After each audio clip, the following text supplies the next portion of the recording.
All right, guys, I'm going to show you in today's video why you could be just one move away from gaining 30 yards off the tee without swinging any harder or swinging any faster. Just like I showed a recent student of mine, it's all controlled by angle of attack. So I'm going to show you what that means and why that's so important. And the two key moves you have to do with where your torso is relative to the golf ball and your hand path through impact. I'm going to show you that all in today's video. It's going to really help you out. Let's dive right in. All right, guys, so we got a big lesson today. I want to show you how you can gain 30 yards with your driver and how I did it with a recent student of mine, really with one change in your swing. This is particularly important if you're a senior golfer or you're a slower speed golfer. The gentleman that I showed this to was a senior golfer and his club head speed was right around 90 miles an hour, okay? So if you're a little bit of a lower club head speed player, this is gonna be really important for you. Now, I've got golfers that come in who swing 120 miles an hour, like the PGA Tour pros, and swing 60 miles an hour, right? Let's say the average is about 90.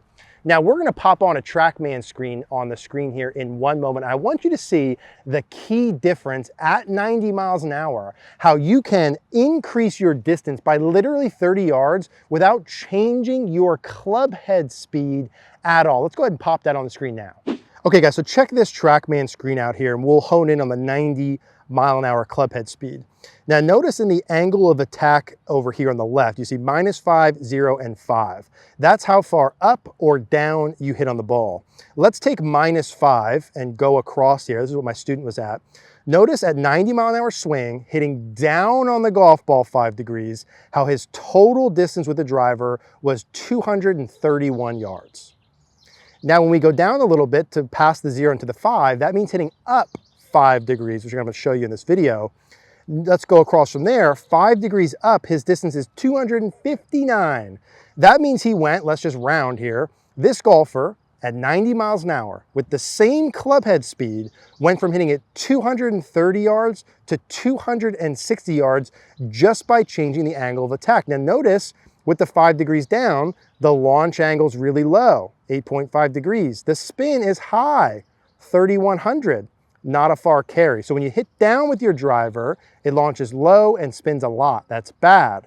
When you hit up with your driver, notice 5 degrees up, launch angle 13.8, so it launched way higher. Spin was way lower at 2,000. So when you hit up, you launch it higher, it spins less, you hit it much farther. Let me show you how to do that. Okay, so if we want to be able to hit the ball much farther without changing our speed, which I see a lot of people trying to gain distance by trying to add a lot of speed. You can do that, but I want to show you the angle of attack. Now, angle of attack, right? The bad version is the club head down 5 degrees. Imagine that plane landing really steep into the golf ball. Low launch, high spin like we saw, short distance. We want to have that club head approaching the golf ball from lower and inside so that it's actually working slightly on the way up through the golf ball. High launch, less spin, farther. Now there's two key things that control whether the club head works down or up to control your angle of attack. Number one is where your upper body is relative to the golf ball at setup. And number two is your hand path through the golf ball. Okay, the upper body relative to the ball, this should be easy to see. The more my upper body is forward or leaning to the left at any point in my swing, that's gonna make me hit more down. That's hitting it short and bad. Anytime my upper body is away from the target, head back, that helps me hit more up. Good, right, at any point in the swing. So where the upper body is relative to the golf ball, forward of it or behind it, is key number one to hit more up. I'm gonna show you how to do. And the second part is the hand path. When my hands continue to work down towards the ground all the way through the golf ball, you notice how that makes me hit more down on the golf ball. When my hands actually work up on the way through, that helps the club head hit up through the golf ball. So the two keys are the body motion and the hand path. I'm gonna show you how to do that like I did my student.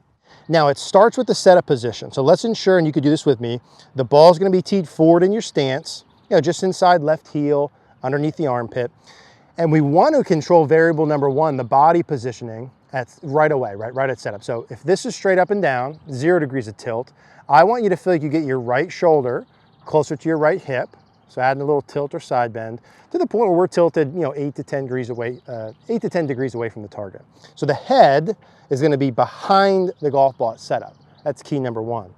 Now during the backswing, we're more or less trying to maintain that. We certainly don't want to go forward. If anything, you could even get a little farther behind it. But the big key through the ball now is how do I keep my head back while getting the hand path arcing up? And the answer to that's controlled by the lead shoulder motion. So for me to get my hand path to work up, it's actually going to work up and to the left a little. So if you draw a line on the bottom of my hands, they're not going to continue down through that forever. They're actually going to work up through the golf ball as I release the club. That's controlled by my lead shoulder. I want you to feel your lead shoulder works up, away from the ground, and back around you. So sort of away from the ground and away from the golf ball. And even back away from the target. So I'm trying to get it up, back this way, and also back this way, away from the target, up and back. And you notice as my shoulder goes up and back, my hand path goes up through the ball. And when my hand path goes up through the ball, the club head also goes up through the golf ball. Now, as I'm doing this, where's my head stand? Back behind the golf ball, okay? So as we hit some here, remember, two variables we have to control. If we hit down, let's pull that screen back up, at 90 miles an hour, I'm gonna hit it 230. At the same club head speed, without adding any effort or speed, by just learning how to hit up, I could gain literally 30 yards, okay? Start with the torso. So a setup, ball's underneath, let's say the lead armpit, head's back behind the golf ball. And through the ball, I'm gonna feel like my shoulder works up and back, and my hands are actually gonna work up through the golf ball as well. Let's go ahead and hit one with that. Ball's forward, a little bit of tilt at the setup position. Left shoulder up and back with the hand path up. And there's a really solid high, probably about a 2-yard cut shot with my driver. Now the up motion, some of you may have thought about the shoulder before. My student had never really heard that part before, but he certainly never felt like the hands traveled up, right? We don't want to have the hands down, down, down, down, down, down, down. Once they get about past hip high to the right thigh, as the shoulder works up, the hand path goes with it. Setup position, ball teed up. This is a little high because I'm on a mat, but half the ball above the club, half below is fine. Got to be forward. If the ball's too far back, where am I going to do? What am I going to hit? Really far down. I don't want it way outside my toes, right? But just inside the heel of my left foot, underneath the armpit's fine. If we draw the line up from the golf ball, notice my upper body's already behind it, right? Which is variable number one. I'm going to stay behind it during the backswing.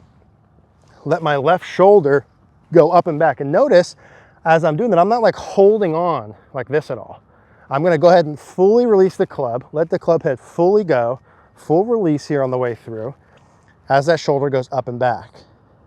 Good setup, shoulder up and back, hands up and left through the hit. And there's another, I went a little hard at that, but very good contact for me, high, probably down the left center of the fairway.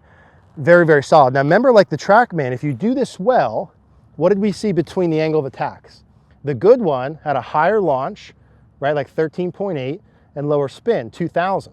So if you do this well, what we're trying to see and what you should see is the ball should launch higher, should come off higher, carry farther, and go farther without you having to swing any farther. Now, a little caveat with this, as my shoulder goes up, left and back, my hands go up, left and back, the club head's still working to the right, even though it's working up.